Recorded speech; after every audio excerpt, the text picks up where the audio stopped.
welcome to our April 6, 2020 regular board meeting. If you choose to do so, I ask you that we stand for a moment of silence, a prayer, and the pledge of allegiance.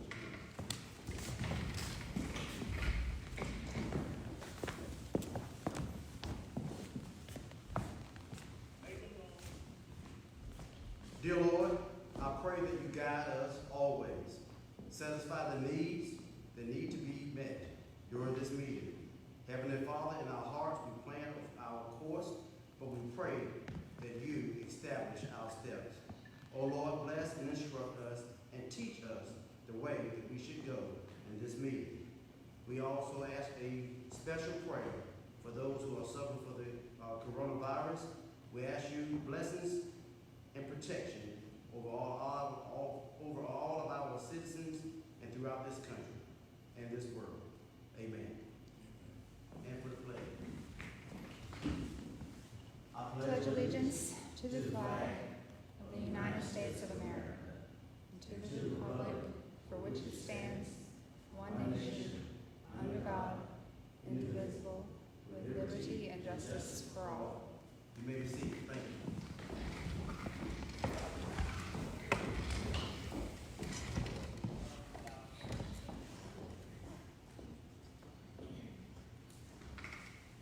Ladies and gentlemen of the board, just for instructions and those who are watching by Facebook Live and through other social media,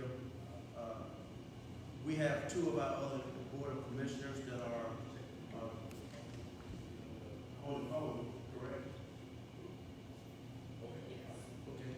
Okay. We will, okay, all right. And they'll be joining us, that'll be Commissioner Bernadine Baker and Commissioner Walter Powell. To the board members, I will entertain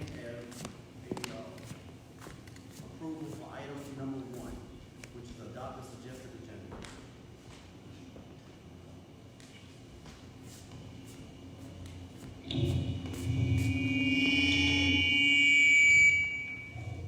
I move that we adopt the adopted suggested agenda with the addition of agenda item 4D, and that will be to accept the resolution authorizing the participation in the North Carolina Health Insurance Pool. Second.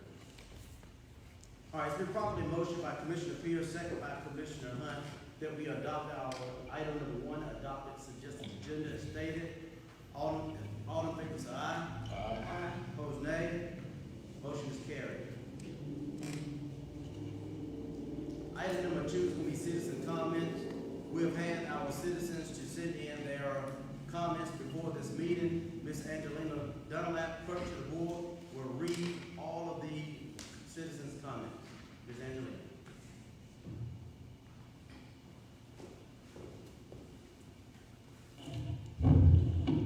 Citizen comment, Ron Scout. I would like to submit my one citizen comment request for the Board of Commissioners meeting tonight. I request that a brief summary of the Commissioner's trip to Washington, D.C. be provided to the citizens of Warren County. Comment, Chelsea Farms, LLC. I know the Commissioners have put the noise ordinance on hold due to litigation. However, that is not required by law. My family is being constantly harassed by a young man down the street with his four-wheeler, sometimes his motorcycle, both of which have no noise buffers in place. He sits in front of our house, revving his engine, or on the corner of our property, sometimes verbally abusing us. He rides more than 45 miles an hour over the posted speed limit at night. The sheriffs have been here numerous times and do what they can. However, we need the law in place. Page 46 of the zoning law states, nuisance, anything that interferes with the use or enjoyment of property, endangers personal health or safety, or is offensive to the senses, sign, smell, taste, hearing, and touch. My family will have to join the lawsuit if this cannot be addressed. I am sure many of my neighbors in Warren County will join this lawsuit as well. We have far more pressing issues in this county. Let's take care of this and move on. M.B. Blake. Thank you for your comments. For clarification, we too are joining these objecting to this massive development on the lake. We have owned a home in Eden's Ferry Estates for 28 years and feel this directly affects the neighborhood and the entire lake. While a nice hotel would be welcome, we don't support something of this size. There are already many boat slips across the bridge in Eden's Crossing that are unused, so why have 300 more? Our home is on the main lake and feel the influx of even more boats would wreak havoc on the shoreline. Also, staffing such an enterprise here would be difficult. Where are employees going to be found? It is already difficult to find service people who actually show up in small communities. We read that the owner of the property owns a home here and loved the lake so much he decided to build this. If he truly loves the lake, he would have realized what a disruption this would create. We rent our home for a few weeks in the summer and named it Chateau Gaston. At least there is some satisfaction in knowing we own that name. Ted and Luann Hughes. I am a weekender or sometime resident. I feel during the summer over the past several years the lake on the weeks has become overcrowded and almost to the point of being dangerous. With adding this project will enhance the problem to a much greater degree. The restaurants on the lake can't handle all of the summer business right now. Marinas are overcrowded, traffic on the roads are a problem, and Food Line will not be able to handle the influx of people. Just visit Food Line during the summer. The infrastructure of the lake can't handle this. The magic and pristine of the lake will deteriorate and disappear. I vote no for this project. Gail McCullough.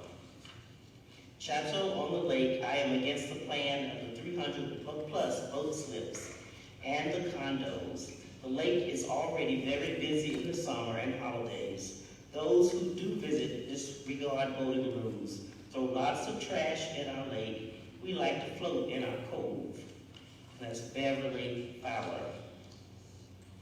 Chateau, we already have vacationers chasing the ducks and geese trying to run over them. As full-timers, of which the majority are retired here at the lake, it is too much. 5 stories is not a problem, as long as I build my home as high as the proposed hotel. That's Ellen DeFera. We are writing to protest the condo hotel rental development proposed for Lake Gaston.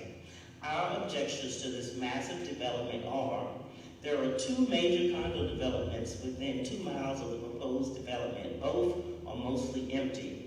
There are at least 10 multi-slip boat houses associated with these condos, most empty. If a major carrot in the deal is to provide a much-needed primary care and urgent care facility, then why doesn't this man simply build and staff one, or better, 2? One in Milton and one near the Food Line. Has there been an environmental impact study? Has there been a traffic study? Has there been a study of increased boating, especially of jet skis? Has Dominion given permission for the boat houses? Have all the neighboring subdivisions been consulted? We hope that the Warren County Board of Adjustment will consider the strong opposition to this little publicized and quickly concocted plan. Jim and Barbara Parker. My concerns are as follows: water supply, electrical infrastructure, sewage needs, road/bridge improvements, infringement on Eden's Ferry Estates. Oliver Dunn. How will the county handle the sewer needed for the Lake Chateau project? Laura Deck. Lake Chateau, where is the sewer coming from to allow this large development, and who is going to pay for it? Laura Deck. There is a grave concern that the county will try and open South Sunset Drive from EFE to the new development. Who is going to pay for the hook and ladder equipment for VFD to protect the 5-story buildings? This is a serious safety concern. This development will cause a huge traffic impact on the already busy 903 intersection with Eden's Ferry Road. There are safety concerns here. Pedestrian safety will be a factor. There is grave concern about the large size of this chateau on the lake development. Why so large? Why 5 stories? Why 318 boat slips? If Dominion won't approve Eden's Ferry Estates getting more boat slips, how could it approve 218 for this development? There is a huge concern about boat congestion and traffic, causing damage to our shoreline, docks, and bulkheads. Boat congestion could lead to boating accidents. This could lead to civil lawsuits in which there are multiple plaintiffs, including the county. The developer seems to plan on creating a public beach for all to enjoy the lake. Is Dominion going to allow this? Bald eagles nest in this area of the planned chateau on the lake. These are protected by the U.S. and NC endangered species laws. This development will likely bring nearby property values down, reducing revenue for the county. Please consider a greatly reduced development which will still bring in some revenue for Warren County and maintaining nearby property values and county government revenue. This makes a win-win. Chateau on the lake, please eliminate the boat slips. Laura Deck. As president of Summerwood Property Owners Association, I would like to ask why we need another set of condos with more docks in the area of the bridge when there are already many docks that are unoccupied. While the addition of fine dining and some decent medical facilities is attractive, it seems ill-advised to locate it near a 2-lane bridge and marinas that can be quite congested at times. Additional traffic lights would only add to this potential problem. Has there been an environmental impact study done? If so, where is it published? What are the plans to deal with the amount of traffic and congestion the project will likely generate? Has a traffic study been initiated? What does Dominion Power think about the addition of more docks so close to the obelisk? Have the adjoining property owners and subdivisions been consulted on this, or just expected to react to notes published in newspapers we don't subscribe to? I know many of the current full-time residents and taxpayers are not supportive of what appears to be a rushed process. I respectfully ask that Warren County authorities ensure that all voices are heard on this are published in an appropriate form. Ed Seaver. Those are the citizen comments. Thank you, Ms. Angelina.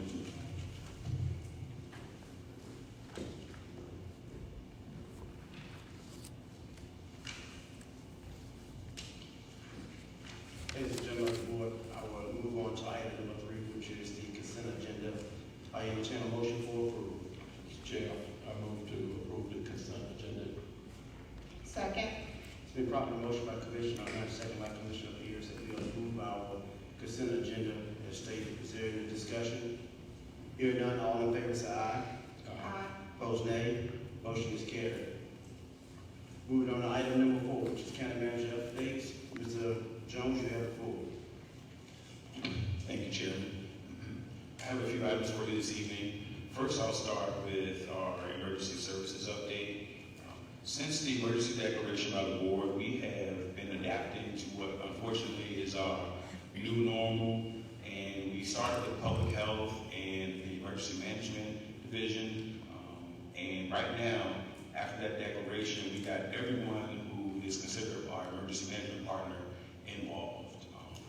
Our Warren County staff has continued the business of providing services to our residents while trying to keep themselves safe as well as our residents.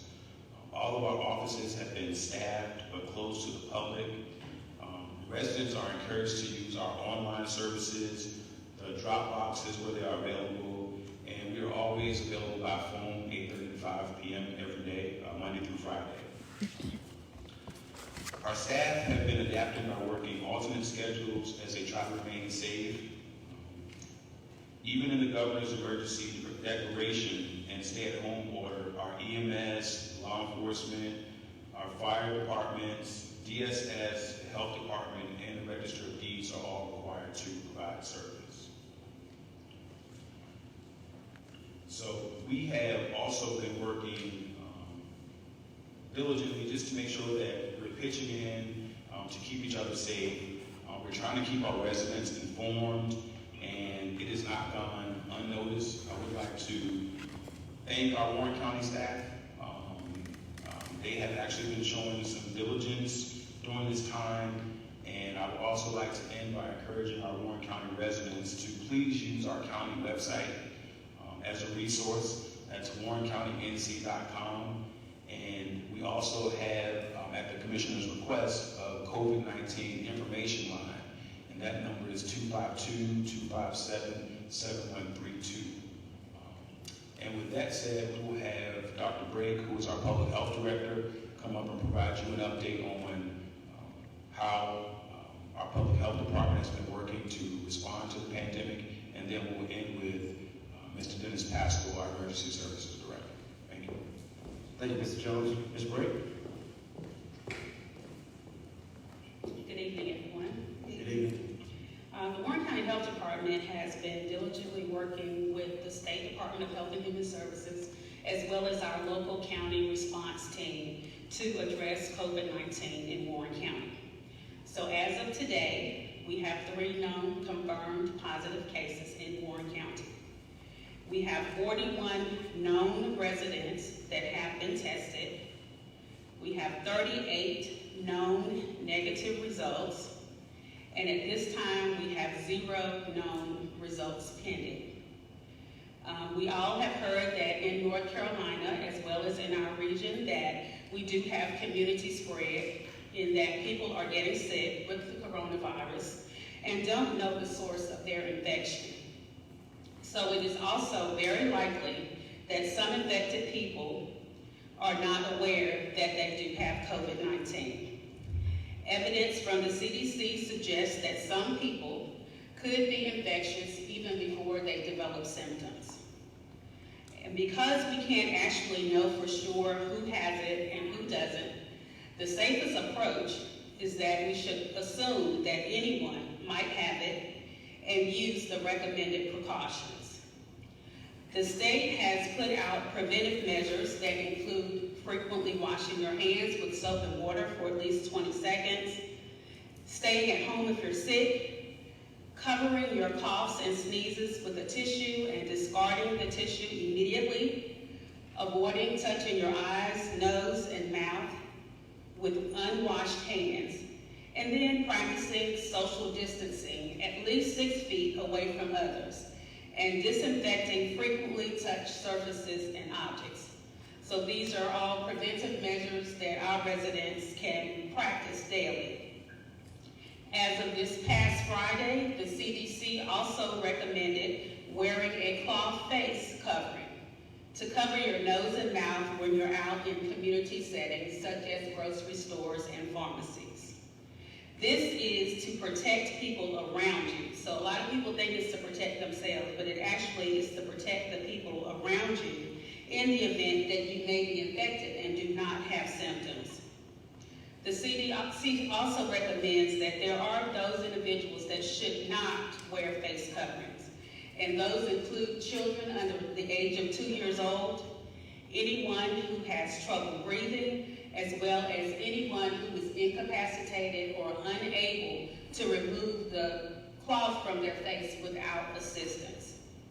I will also just reiterate that even with wearing a cloth face covering, that residents still should use social distancing, as this is the primary practice that the CDC and the state is recommending, and that we stay away from others as much as possible.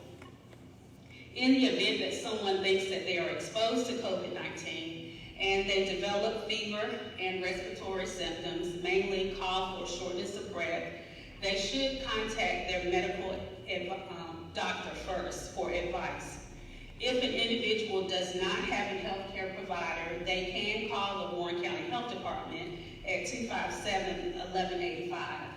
And if an individual is experiencing a medical emergency, we ask them to call 911. Please keep in mind that people who are mildly ill with COVID-19 are able to recover at home, and we are seeing this. What the health department's role is in positive cases is that we are involved in contact tracing for those individuals that have tested positive. We also are involved in isolation and quarantine orders for those individuals. We have responsibility for checking in with those positive persons and determining when their case has recovered and when isolation orders can be lifted. So in this case, we just really encourage everyone to take care of themselves both physically and mentally. We realize that this is a very stressful time for everyone, from the youngest to the oldest. And we ask you all to please reach out to family members and friends via phone calls, FaceTime, or other types of video chat. And if you need to speak to a mental health professional, you can call Cardinal Innovations Healthcare. They have a 24/7 information line. That number is 1-800-939-5911. Also locally in downtown Warrenton, we have Freedom House Recovery Center. They do take walk-ins, so our residents can call there as well. And that number is 252-879-0091. So we all can do our part to stop the spread of COVID-19 in our county. So I'm encouraging our residents to please stay home and follow the recommended public health guidance. If you have any questions or concerns, you can call the health department at any time at 257-1185. And that is my local response update. Thank you, Dr. Bray. Does any board commissioners have any comments, concerns, or to ask Dr. Bray? No, Dr. Bray, probably we have one. So at this time, social gatherings are not to exceed 10, or is it 5? Well, the state executive order says 10, not to exceed 10. But again, if you have less than 10 people together, you still should be observing social distancing. So you should continue to have that physical distance apart from people if it's less than 10 people. Good. Thank you. Thank you, Dr. Bray. I'm sorry. Ms. Bray.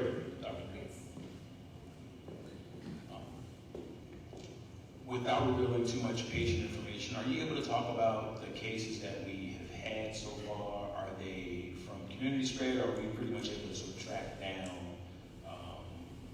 where those cases came from? Well, I would say at this point, we're thinking it may be community spread because it's hard to isolate like what particular source it came from.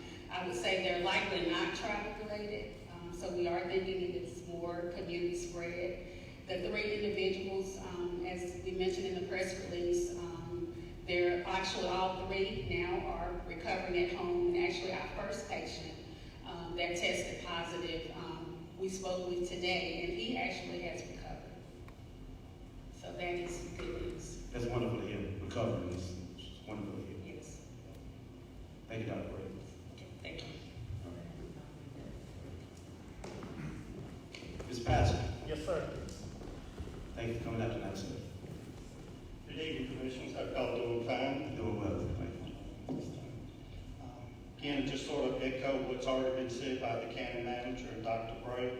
Early on, in early March, we started our planning process, establishing a COVID-19 task force.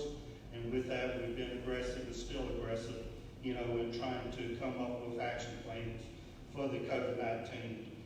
Some of the key points that came out of that, Dr. Bray has been signed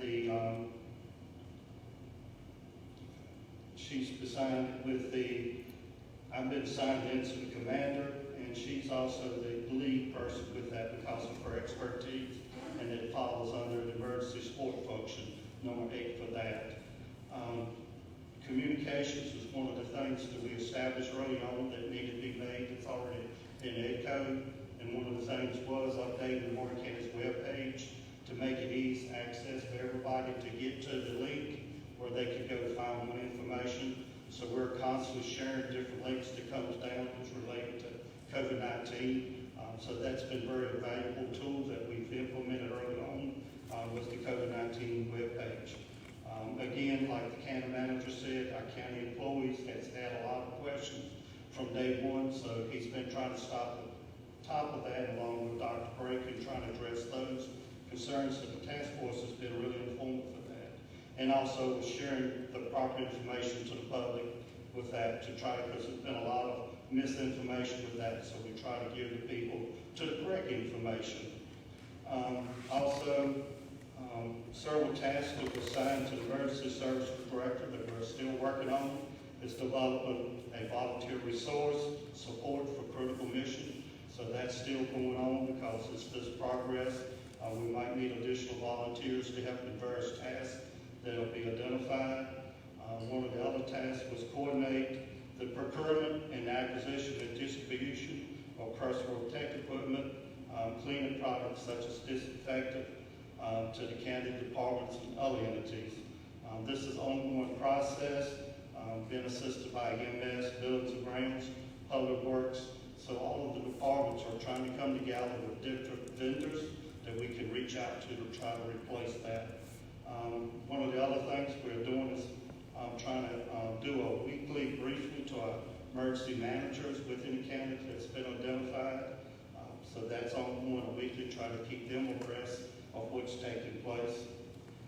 The next thing we're working towards is also working with Loaves and Fishes towards donation management with the people now with the required food, with people unemployed, so we constantly work with that, and we'll continue to work with that. And one of the other things was identify a fleet if it comes to the point where we need vehicles to assist in transportation needs and stuff.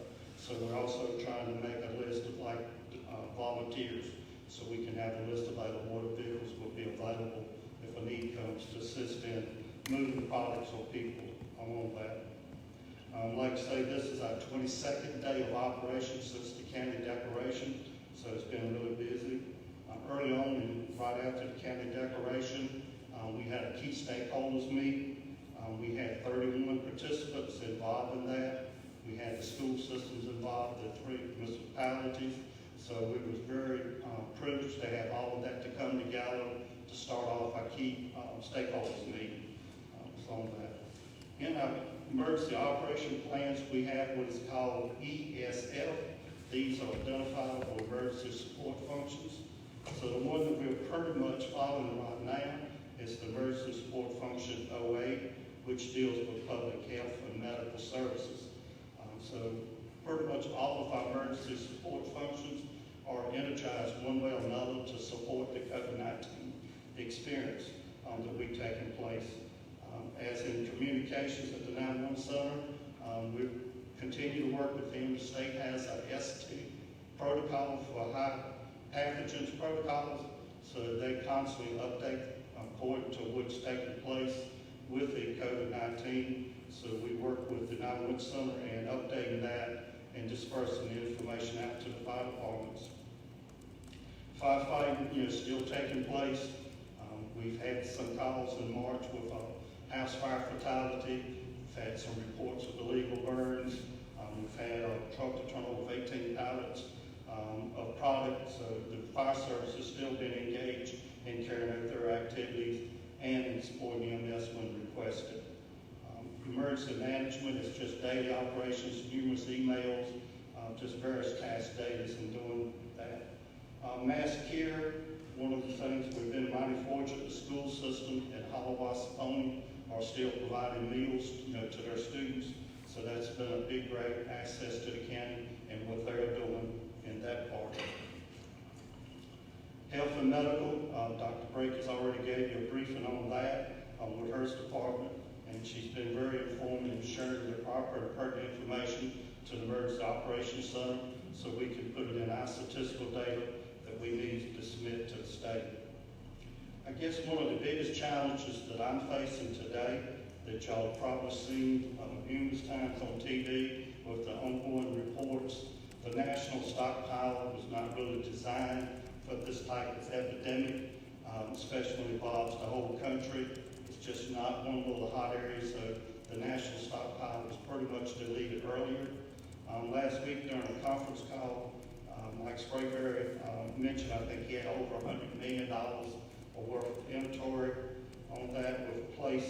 With that is about 1,200 requests was pending last week on one of our conference calls. We've just promoted one of my EMS paramedics to a compliance officer.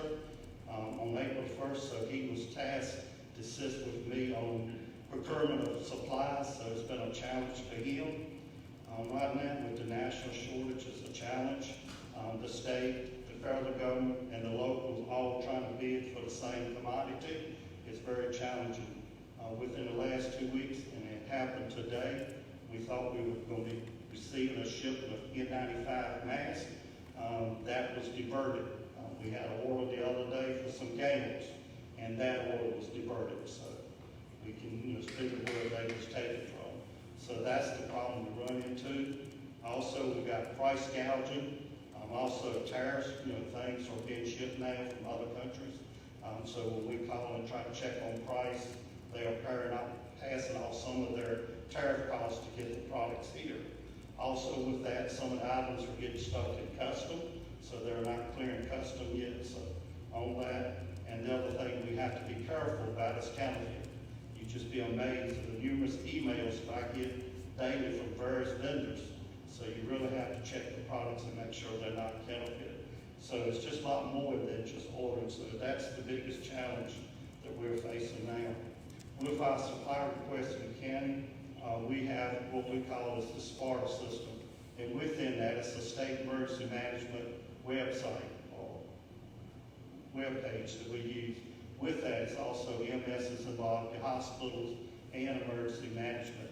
So today, like if EMS needs some gloves, we go in and place an order into the web system, and we have to put in, we need 50 pair of gloves, or we need 50 pair of goggles or face shields. So we just can't go in and put a bulk order. We have to itemize which order, what we need, and how many of the products are on that.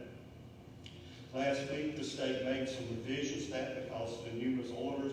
Like at one time, I think they had over 1,200 requests. So now, all of the requests comes through my office, and we have to look at it because they told us early on, that we need to be local shopping or trying to find other vendors because they realized early on the supply would get depleted. So we're constantly working with that. So last week, they updated. Now, if somebody's order gets denied, like a skilled nursing facility, I can route them to another link where they can also put an order in. So the state is trying to streamline to help us and replenish these orders. So like the state is very active in bidding and trying to get some of these requests. So a lot of activity going on there. And now they have a tier approach that came out last week. Like EMS is in the first tier part, and then facilities that pretty much has a COVID-19 active case going on. So it's very challenging right now to try to meet the demands. Also for only EMS, the county agency, the fire departments, and law enforcement. For the last 2 or 3 days, with the new compliance officer, he's been constantly on the phone trying to negotiate or find products, but it's very challenging out there to reach that. One of the things we have to do, we have to come up with inventory level, and with that, we have to come up with a burn rate. So if we put an order into the state, we have to tell them how much we're burning daily. We have to look at the number of calls, how many gallons we're going through. And with the state right now, with EMS, they are looking at a 96-hour operation period. So we can't go in and ask for 500 something when we only need 100 per week. So they're trying to ration, I guess is a good word, so we can all try to get a share of what comes out. So that's what's taking place. And again, just really need to thank, because luckily I do have an administrative assistant. I know most time when y'all call or send an email, it's a Karen, and I'm very fortunate to have her to help me out during this process, because there's a lot of work that takes place, and she's responsible, setting up the EOC and manning the phones and responding to some emails when I'm not there. And also the continuation of the COVID-19 task force. We're still engaged in trying to be proactive to this event. Any questions? Thank you, Ms. Pascal. Great update. However, those N95 masks that you said you ordered that got to be directed somewhere else. How many masks were you looking to anticipate on receiving? He didn't give me a quantity. I think at one time it might have been 200, because I know he was in negotiation with 2 different vendors. Okay. And that included the gowns and the face shields also? with the gowns. Right now, the state did supply me with some cloth masks with the surgical type masks. I was able to get that order filled on earlier, and the health department, some of their supplies right now has been diverted to the coalition, healthcare coalition, and Warren County's partnered with Duke. So we've put in some requests early on with that, and we were able to get some supplies in for the health department and for EMS for that. One of the things that sort of gave us some cushion, we still had some supplies left over from Ebola that was in storage when we prepared for the Ebola. So we had some supplies still in storage. So we were able to pull some of that in where we can use it for the COVID-19. So that gave us a little cushion early on. So with this diversion, what is the process for you to, I guess, get back on the road so to get your shipment in? What happened, the federal government probably come in and took the order, or somebody, if they came in, and that's what I speculate, they were probably taken over by the federal government. Do you automatically remain on the list is what I'm asking? Yeah, we're gonna replace the order, Okay. We're trying to stay ahead of, he's shopping around today, trying to call various vendors. We're trying to call some more local people. One of the options, and I'm not sure what the county's policy, what some counties are doing is asking for donations from various vendors. Might be some farmers that have something left over. That's what I've seen that some counties are doing. They're asking for donation. And we did receive one donation from a farmer to help supplement the fire departments with the first responders with some N95 masks. Well, I'm sure that you and Mr. Johnson will probably work that out as far as accepting donations. That'll be fine. Any other commissioners have any comments or concerns or questions? Thanks, sir. Thank you for what you all done. Really do appreciate Mr. Jones, your administration, doing what they can do to stay on top of this pandemic. It's really helpful. So I'll turn it right back over to you on item 4B. Sure, thank you, Chairman. The second item that I have for you this evening has to do with our annual insurance open enrollment in our plan design. So this memo is before you because our normal process is when we're in the budget process, we automatically have health insurance costs included. But as you know, open enrollment happens before we even present the budget to you. It happens during the month of May. And so I felt as if we were a little bit ahead of ourselves by having open enrollment because that was basically committing ourselves to insurance costs for the upcoming fiscal year. And so this year we're trying to do things a little bit different. And what we have before you is we're asking you to approve our insurance plan design as it currently is and also authorize us to go ahead with open enrollment in May. And that would then allow us to include insurance costs in our upcoming budget, which we're working on right now. And so there are no changes to our insurance plan design. The only thing that's been added additional is because of the pandemic we are experiencing, our insurance carrier, Blue Cross Blue Shield, has added a telehealth medicine option that will be part of our insurance package. So we'll take care of that approval now. All right. So ladies and gentlemen of the board, the request from the county manager is that we approve item 4B, which is the health insurance plan design and open enrollment for fiscal year 2020, 2021. I entertain a motion for approval. I move that we approve the health insurance plan design and open enrollment FY 2021. Second. It's been properly motion by Commissioner Pierce, second by Commissioner Hunt, that we approve item 4B as stated. Is there any further discussion? Hearing none, all in favor say aye.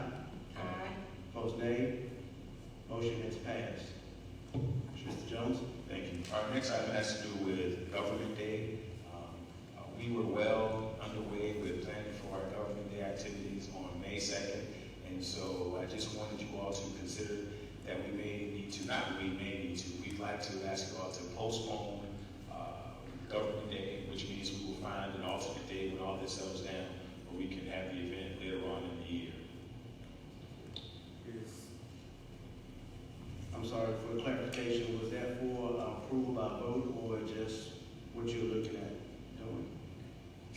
since it's Government Day and it was an item that the board considered in the budget process, I thought it would be appropriate for you all to make that decision so we could postpone it. Okay.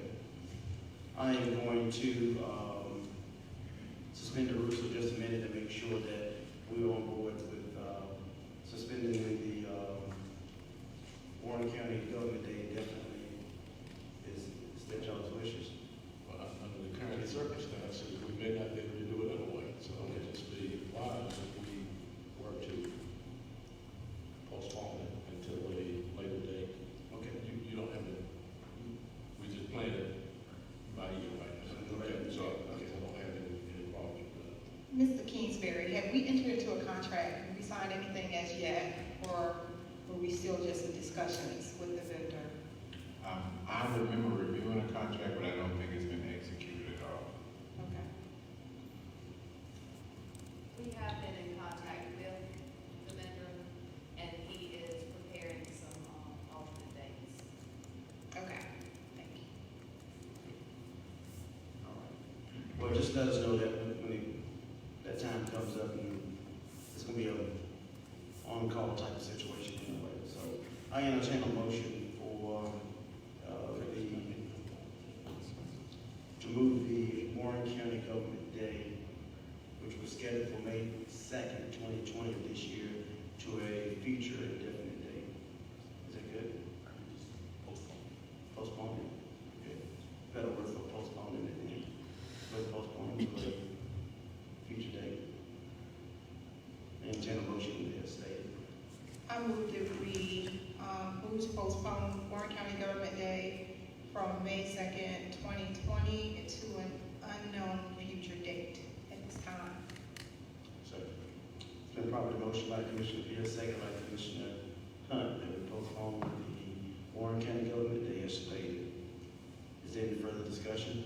Hear none, all in favor say aye. Aye. Opposed, nay. Motion is carried. Moving on to item 4D and David. This is a resolution authorizing participation in the North Carolina Health Insurance Pool. Thank you, Chairman Davis. Yes.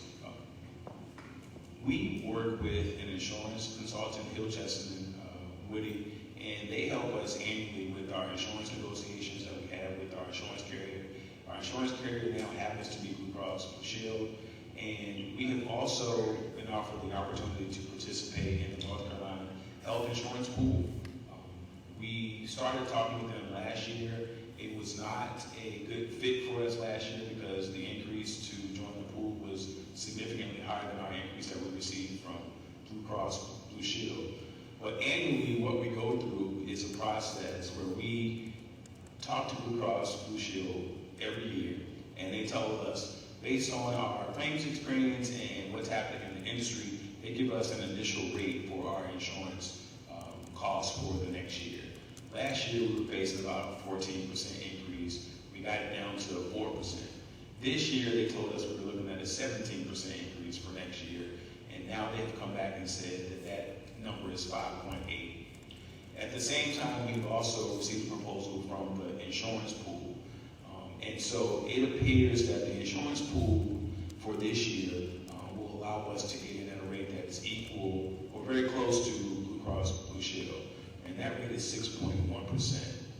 And so the difference in cost between the insurance pool and sticking with Blue Cross Blue Shield on our own, as sort of a smaller client, it is about $8,000 to $10,000.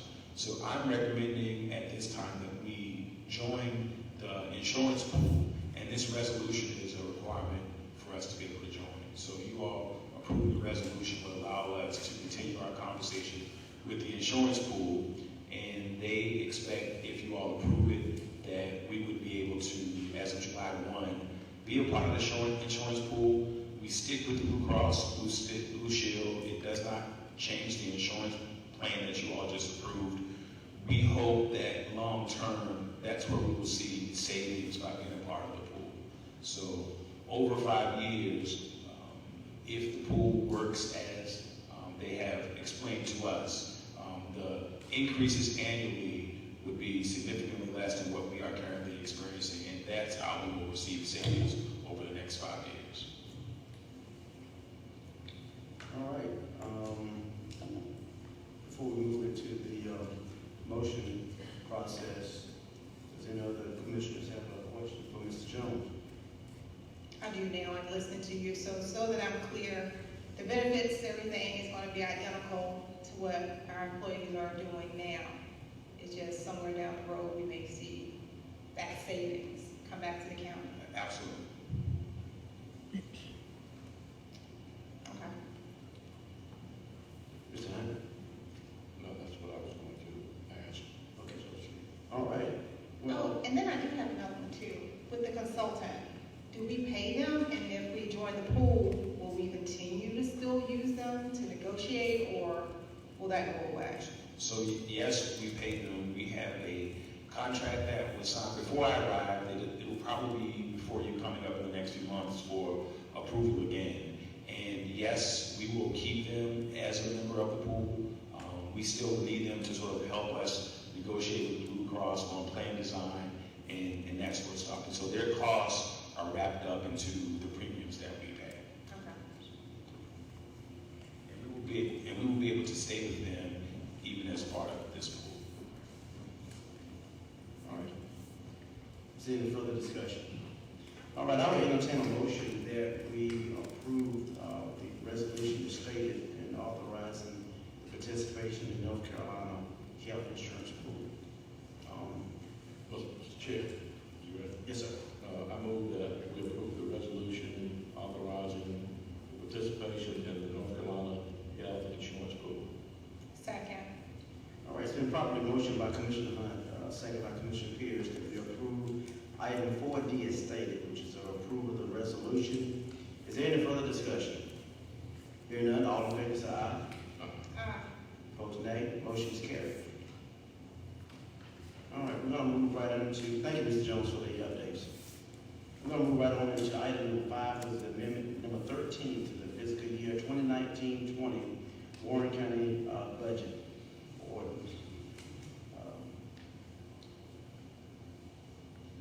We'll recognize Ms. Bradford, our finance director.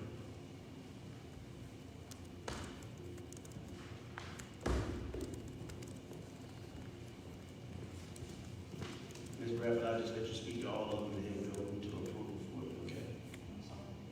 I'll let you speak to all of them, and then we'll move to approval for all of them at once. Okay, all right. It's one budget amendment, and there's 3 parts. And the first is we're asking for an increase in appropriations to the animal control budget in the amount of $3,000 to budget the expenditures associated with grant funds that have been awarded to the department by the Petco Foundation. Second, we're asking for an increase in appropriations to the health department budget to cover the cost of termite treatment and asbestos removal in the health department building. The total cost of these processes is $22,600. The health department has indicated they have $8,655 of funds to contribute towards this expense. The remainder, $13,945, is being appropriated from fund balance. And thirdly, we're asking for an increase in appropriations to the DSS budget of $7,942. This is the result of additional funding received for the Low-Income Housing Energy Assistance Program. Thank you, Ms. Bradford. Board of Commissioners, any questions, concerns? I don't have any question for Ms. Bradford, but a question for, I guess, Mr. Jones. With, we do have pest control go around each year. Do we do like the termite inspections and stuff? Yes, we do. I think just the warmer weather just triggered this episode that we had this year, and because of the health department and it being in areas where we invite the public for health services, it was just important that we get it taken care of right away.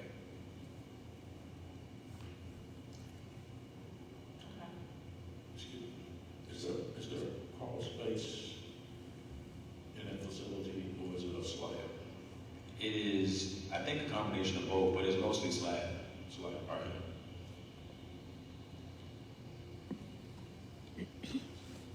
And I know we're not going, any meetings and any movements right now, but had we gathered with the facility, I know it was gonna come under the planning and zoning and all that stuff, to look at our buildings, the conditions and stuff, or has that just been Right. shelved? So, no, we just have had a time in getting a quorum of volunteers to participate. And so we're gonna try to move that forward because that really is important for us. We're trying to figure out another option that will work for us. And I think, I mentioned before that we might be able to use the planning board. That's still an option. The code that I referenced at that time was outdated, so it didn't apply, but I still think it would be a good vehicle for us to use for that process. Okay. All right. Is there any further discussion? All right, Ms. Bradford, thank you. So I will entertain a motion for approval for item number 5, which is amendment number 13 to the fiscal year 2019-20 Warren County budget. Mr. Chair, I move that we approve amendment number 13 to the FY 2019-20 Warren County budget. Second. All right, it's been properly motion by Commissioner Hunt, second by Commissioner Peters, that we approve item number 5 as stated. Is there any further discussion? Hearing none, all in favor say aye. Aye. Opposed, nay. Motion is carried. Moving on to item number 6, which is Pinnacle Shores conveyance deed. Mr. Jones. Thank you, Chairman Davis.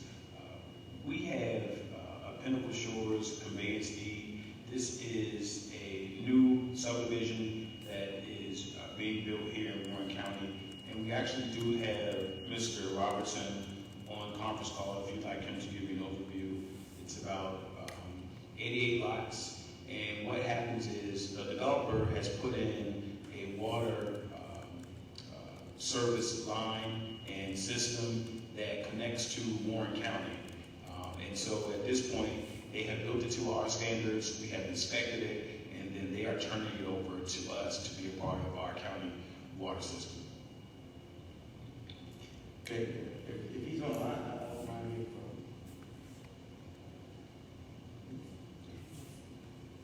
him. Ms. Roberts, you there?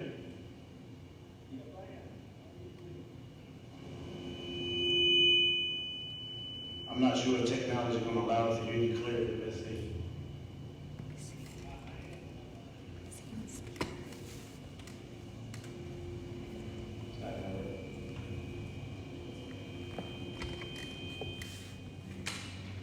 Ms. Roberts, we do appreciate you coming on the line, but technology is not going to allow us to hear you clearly. But we do appreciate your phone call in and your efforts to work this deed situation out for us. Mr. Jones has given us a brief synopsis of what the request is. And I don't think there's much more that can be added at this point, so we'll just move on.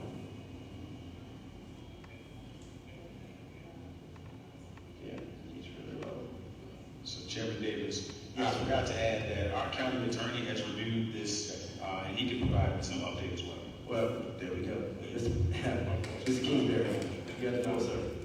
County Manager Jones provided a general overview, but I have reviewed the deed, and it is ready to go to be executed and recorded for this easement. Thank you very much, Mr. Kingsbury. All right, ladies and gentlemen, you've heard the request. I will entertain a motion for approval.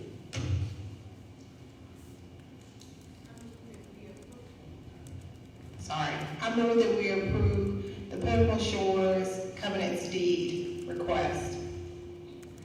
Second. It's been properly motion by Commissioner Pierce, second by Commissioner Hunt, that we approve item number 6 as stated. Is there any further discussion? Hearing none, all in favor say aye. Opposed, nay. Motion has passed. We're going to move right on to Board of Commissioners meeting and adjustments, which is item number 7A, remote participation policy for the meetings of Warren County Board of Commissioners. And I'm going to hear from Mr. Kingsbury before we entertain that. Thank you, Mr. Chair. We with the assistance of the county manager, I think the assistant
Any board commissioner have any questions in reference to same? Mr. Hunt? No. All right, thank you, Ms. Kingsbury. I entertain a motion for approval. I move that we approve the remote participation policy for meetings of the Warren County Board of Commissioners as a supplement to our existing policy. Second. Okay, it's been properly motioned by Commissioner Pierce, second by Commissioner Hunt, that we approve the remote participation policy as stated, as presented by our county attorney, Mr. Son Kingsbury. Is there any further discussion? Hear none, all in favor say aye. Aye. Opposed, nay. Motion is passed. Thank you very much. And I will entertain a motion for item number 7B, which is the council April 15, 2020 Commissioners Work Session meeting. Mr. Chair, I move that we cancel the April 15, 2020 Commissioners' Work Session. Second. It's been properly motioned by Commissioner Hunt, second by Commissioner Pierce, that we cancel our April 15, 2020 Commissioners' Work Sessions. Any further discussion? Hear none, all in favor say aye. Aye. Opposed, nay. Motion is passed. Before we move on to item number 8, which is amendment to 315-20 state of emergency, establishing a curfew effective April the 8th, I have a brief comment. And that is, as you know, on March the 15th, 2020, the Warren County Board of Commissioners declared a local emergency response to anticipate the impact of the COVID-19 pandemic in Warren County. These are unprecedented times for Warren County, North Carolina, and the country. But ladies and gentlemen, now is not the time for us as Warren County community to be relaxed. We need to come together to keep each other safe. This means we must observe the governor's stay-at-home order, and we must practice social distancing. And if you can't obtain it, consider using personal protective equipment, like a mask. Warren County Health Department, Warren County EMS, Warren County Sheriff's Office, and our local police departments and fire departments are continuing to keep us safe.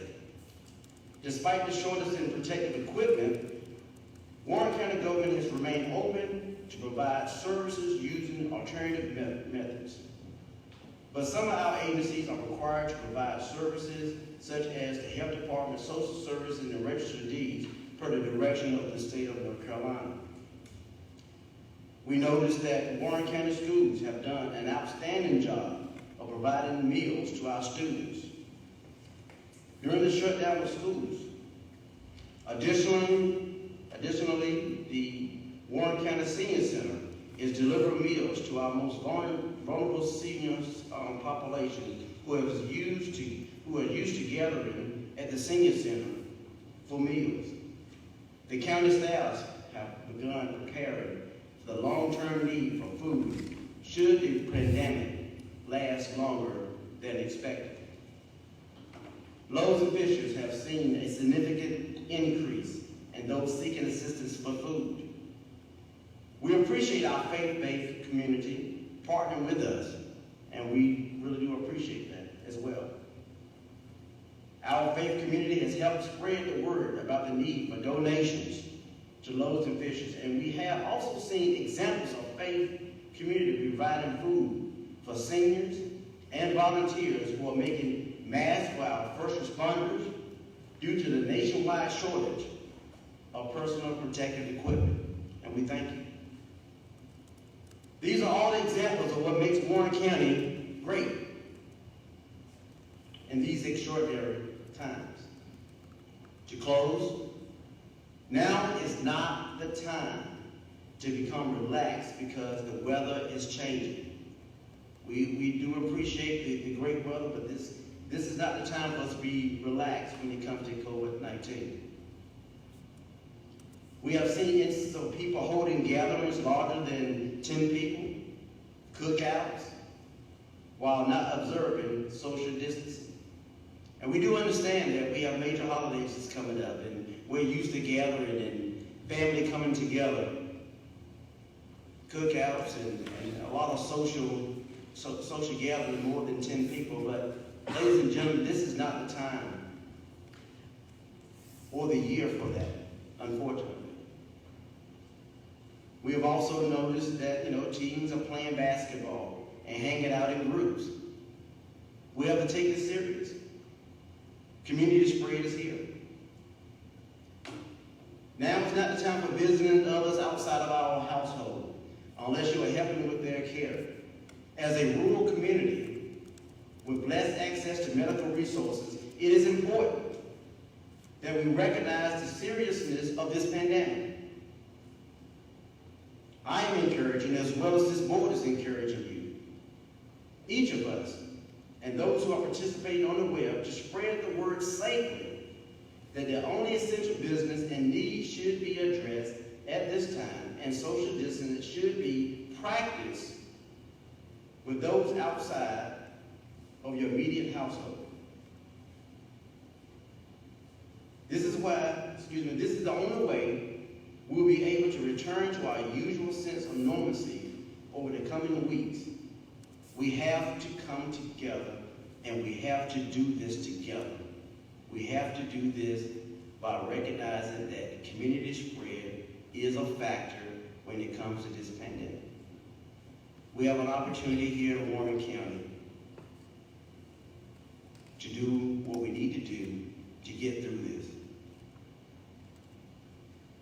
First responders, the medical people out there, and all the administrative staff here are doing what we can do to put in policies and educate the community to know how to best protect themselves and the people that they love, and the ones that you don't know. But we do need the community to respond to social distancing. We really do. With that said, I ask that we address a curfew beginning on April the 8th, 2020 at 9 p.m., which would run continuously with the governor's stay-at-home policy, and that'll be from 9 p.m. to 6 a.m. Is that correct, Mr. Jones?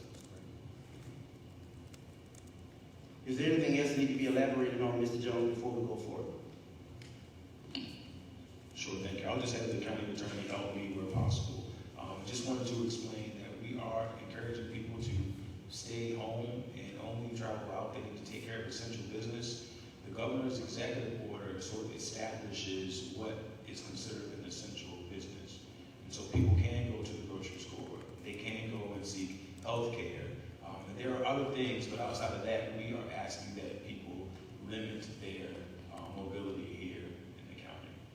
And Mr. Kingsbury, is there anything else you'd like to add?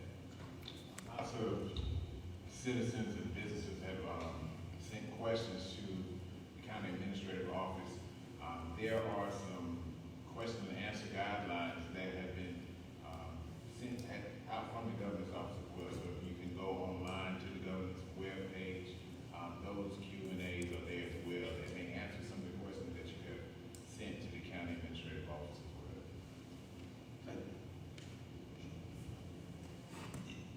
We have Megan and Orlana who will be included as part of this curfew.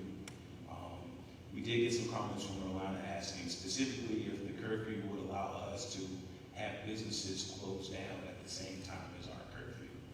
And we have not included that here because grocery stores, for example, are considered an essential business operation. And so we didn't want to limit unnecessarily people's ability to travel to the grocery store because we are limited in our ability to have access to groceries here. So let's be clear about that. We're not asking people to not go to the grocery store or keep appointments with their healthcare provider or anything like that. We're just asking that social gatherings that not necessarily need to be right now. We're just asking that the curfew be applied to that respect. Is that correct? Well, we want them to make sure that they're only making essential trips. Exactly. And taking care of essential business. Other than that, we're trying to have everybody stay at home as best we can. Right. Question. And this curfew, I see here, is at 9, start 9 p.m. So, ends. 6 a.m. Realizing that some people have to go to work, and our surrounding counties, Franklin County, Halifax County, all have the 9 p.m. curfew as well. Okay. And this does not apply that you have to go to work, you have to go to work.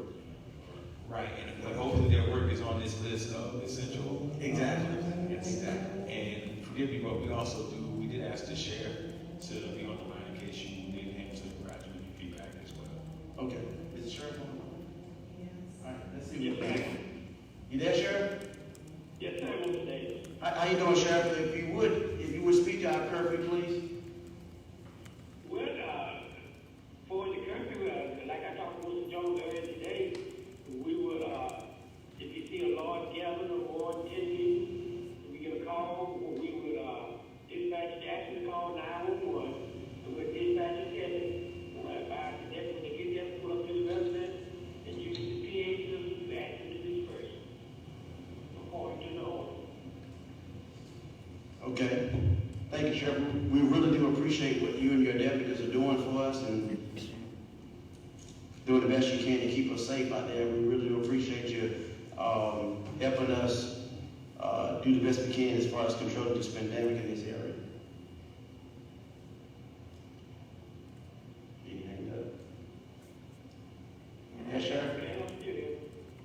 All right, anybody has any questions for the Sheriff? I don't have a question for the sheriff, but a question came from a citizen concerning where will people get passes considering that they are essential. And the guidance that I have been sharing from the governor's office is that if you work for a company that gives badges, make sure you have that handy. Most law enforcement officers are not trying to be punitive, they are really trying to be protective. So you just let them know where you work. I think they will be more than accommodating as long as you have some type of proof that you work there. Okay. Yes, sir. How is this information going to be conveyed to the public? We will do what we can, distribute it to our local media, we'll place it on our website, we'll use social media, Radio? yeah, absolutely, we'll use radio as well. Okay. Well, And I guess, and I'm just thinking out loud here, you have it effective April the 8th, and I'm just wondering if the 9th may be better. That's it. And the only reason I'm saying that is because the newspaper goes out Wednesday morning. Right, it's mailed Wednesday, so the mail customers, locally won't receive it in their mail until Thursday. okay. That's good. I mean, it's just something to consider. I It mean, is. it's something to consider. So, you know, if we approve this tonight, and you have time to do the radio, Facebook, and all that, I think you need at least 2 days. I'm honestly circulating before we actually enforce it. But just a suggestion for what it's worth. That's a good point. That's fine. That's how we put the 8th in there. We didn't want to go into effect immediately, but that's certainly up to you all, and we will defer to your call. Yes. So I'm good with the 9th. So, are we missing anything, Mr. Kingsbury? All right, so I'll entertain a motion. Well, we have to do an amendment to our item number 8 to include, to revise to be April the 9th, 2020. Is that correct? All right, so I entertain a motion that we amend our agenda to reflect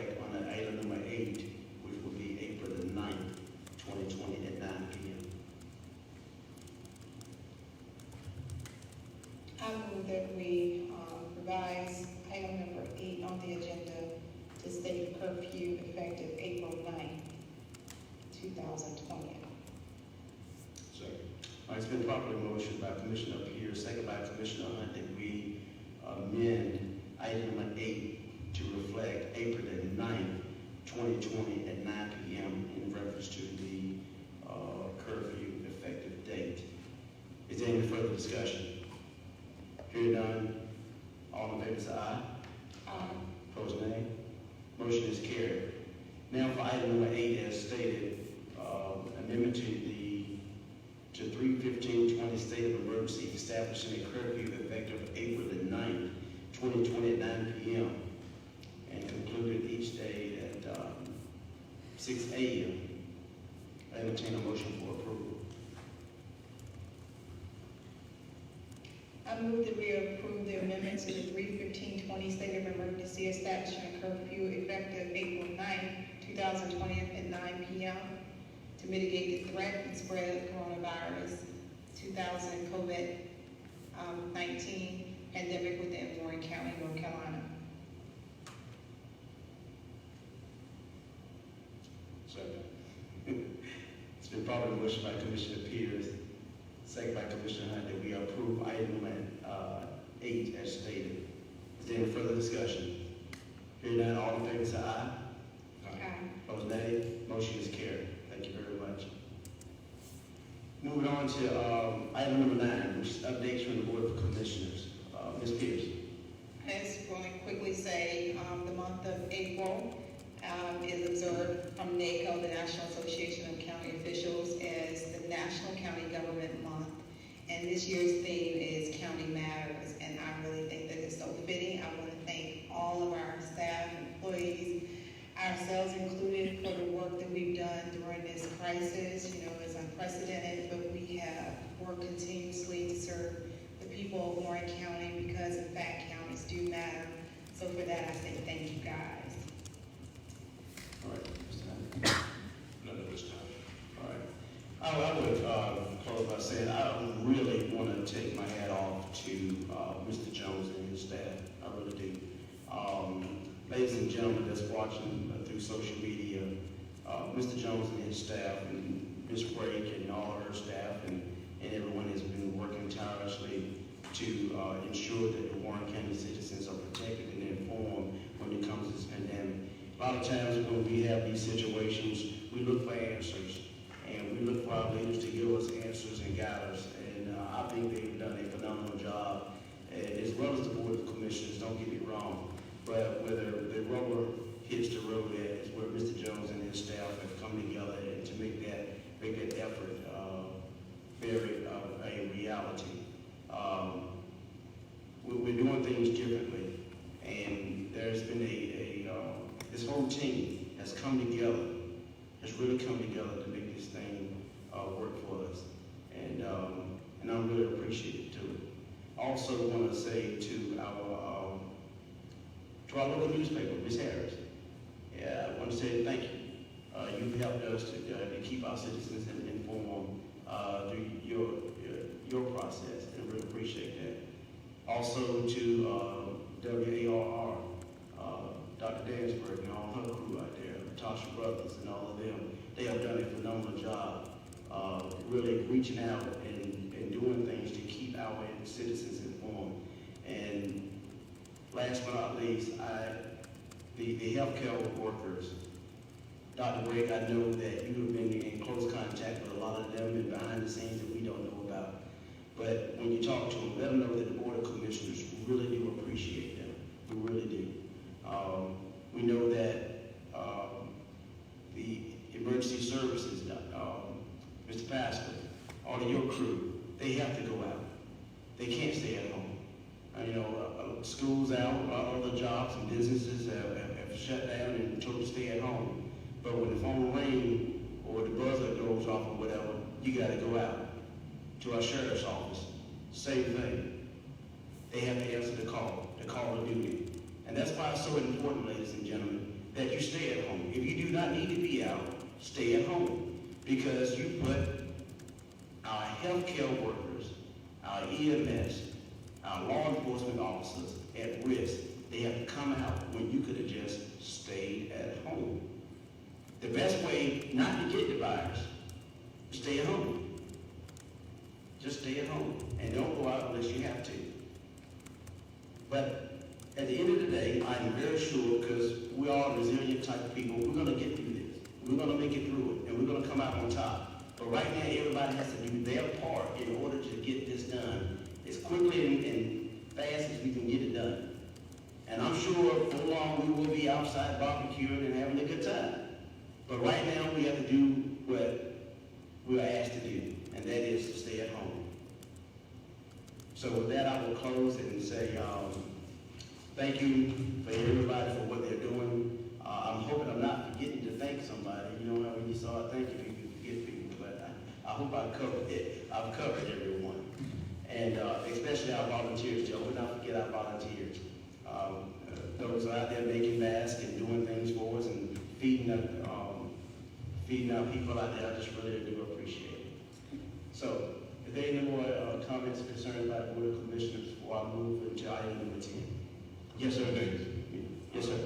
I do also want to thank the Board of Commissioners, the county administrative staff, and everyone in Warren County who was there for me during my time of bereavement. I really appreciate you, and I'm proud to be a son of Warren County.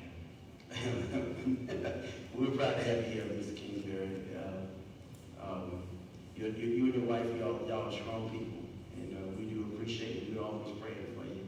And it's so good to see you walk through that door. It really was. It really was. So, Ms. Pierce? I move that we approve agenda number 10, adjourn this April 6, 2020 board meeting. Second. All right, it's been properly motion by Commissioner Peters, second by Commissioner Hunt, that we adjourn our April 6, 2020 board meeting. All in favor say aye. Aye. Opposed nay. We are hereby adjourned.